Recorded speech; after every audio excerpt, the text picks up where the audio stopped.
You're watching GearWire.com. I'm Owen O'Malley here with Tony Visconti at the 127th AES conference in New York. Can you describe for us the panel that you were just part of? What was the lecture that you just came out of?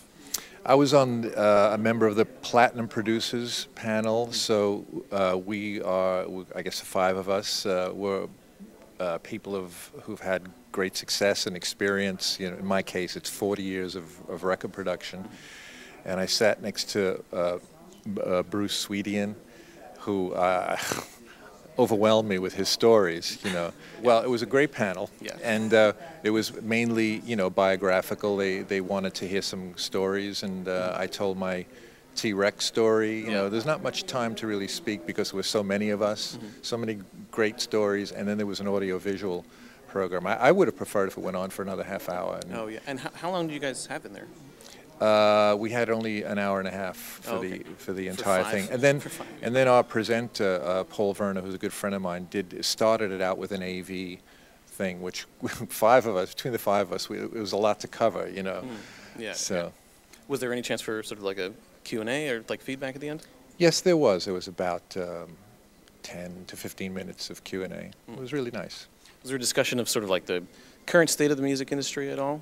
Well, certainly. Everybody from people who are starting out to people like myself have great concerns about the current state, the economical climate, and what you do in that case. You know, I think what I answered was that when I started out in the late 60s, there were no big budgets at all. That was something that evolved into like the 80s, 90s, where it got ridiculously big, the budgets. But when I was taught how to make records, I mean, I had to find the best musicians and do it in the least amount of time. There was just nothing, especially New York City. There were no big budgets at all. You had a 3-hour session, and then you had to do, you were allowed to do 3 songs, I think up to 4 songs in 3 hours. So it's kind of like, I'm trained that way. It hasn't affected me that much. If people say that we can only afford 10 days in the studio, I said, okay, well, and you know, I'll tell you what I can do in 10 days, and you tell me if that's okay. Sometimes you are asked to do the impossible. I want a huge sound, a big production, but I can only afford you for 10 days. You know, then it gets a little tricky, and then, but it's nevertheless a challenge. Yeah. So yeah, that everyone had their own version of that. I know Bruce Swedian has got his has got his own home studio, which for him, he's got no overheads. I mean, it's been paid for. He's got a huge collection of microphones, and you know, a lot of us, I mean, I've got my own gear too and all that. That's how I'm able to work on lower budgets and still get great. Do you have a studio that you work out of regularly, or no? No, I use a couple of New York studios. That I like to use Electric Ladyland when I can get in there and when the budget affords that. But I had my own studio within Philip Glass's complex. Right. It was called Looking Glass. But about 2 years ago, I made the decision to close it because I was getting more work overseas and in other cities. I found an amazing studio in Lexington, Kentucky, which is called St. Clair. And this studio is just amazing. It's like the big room of about 5 ISO booths, a nice SSL board, great collection of guitar amps and all that. And it's for about 1/3 the price of a New York City studio, if you can find one that size anymore. I mean, all those big studios have closed down in New York. So I thought, why am I paying rent in this room that's you know, I'm not even working there?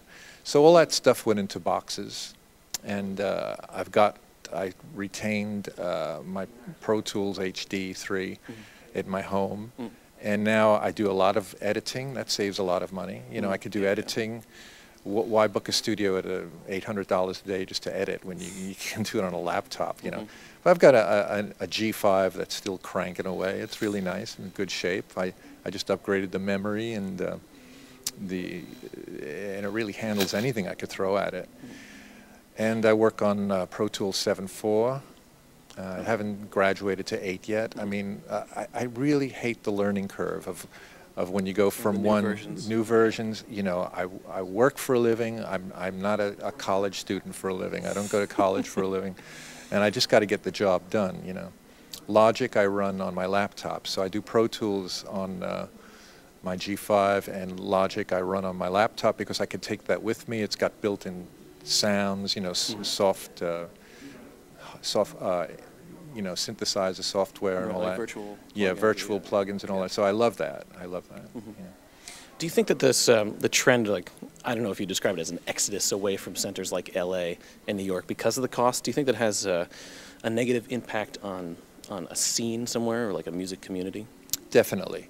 The physical scene is eroded away, has been eroded, and I know there were session musicians who used to, in New York City, who used to say, like, I would just walk out of one session at 5 p.m. and get to my 6 p.m. session, and there was my guitar amp in both studios, and all I'd have to do is put my key in it and turn it, and I'm playing all day long. There were string players who used to say the same thing. I would start my first jingle at 10 a.m. and all that. But that was a scene that was in New York City in the 70s, and people thought that would last forever, but that eventually went away. And then when kind of these bigger boutique studios opened up, like Record Plant and all that, and groups were going in for 3 months at a time, and you'd be in the same building as Bruce Springsteen would be next door, and you'd be in the studio, and you'd have lunch together on the break and all that. That was really a great time. I made a Bowie album, Scary Monsters, under those conditions. Every day we'd come out and have lunch with Bruce Springsteen. It was really funny. It was great. But now, there's the online community. I'm now working with people whom I've actually never met face to face. Yeah. We're just exchanging files, Do you think it's as effective? It's what we have to work with. Let's put it that way. I don't know how it'll be down the line. I've also produced a vocal via webcam, and it was better than nothing. It was a bit weird. There was a delay. The sound quality would crap out, but at least I could hear the vocal as it was sung live. It would be recorded. It was being recorded in Pro Tools in Cardiff, Wales. Oh wow! And I coached the singer through about 8 takes. And within 2 hours, I went to Send It and downloaded the 8 vocals, which fit neatly in the track that I had prepared in New York. Right. If I told you this 20 years ago, you'd say it was science fiction, But it's really, that's good. That worked out really well for me. And again, like in the old days when we had the community, you might not always be having lunch with Bruce Springsteen. It could be a group that you detest, and you don't want to say you hate their music or anything like that. I don't know. Things change, and the best way to change is to go with the flow. I think don't say that, oh, those were the best days. Today is always something cool is going to happen. You could make things happen if you hear it and you want it. That's my philosophy. That's how I get up, and that's what gets me up out of bed every day.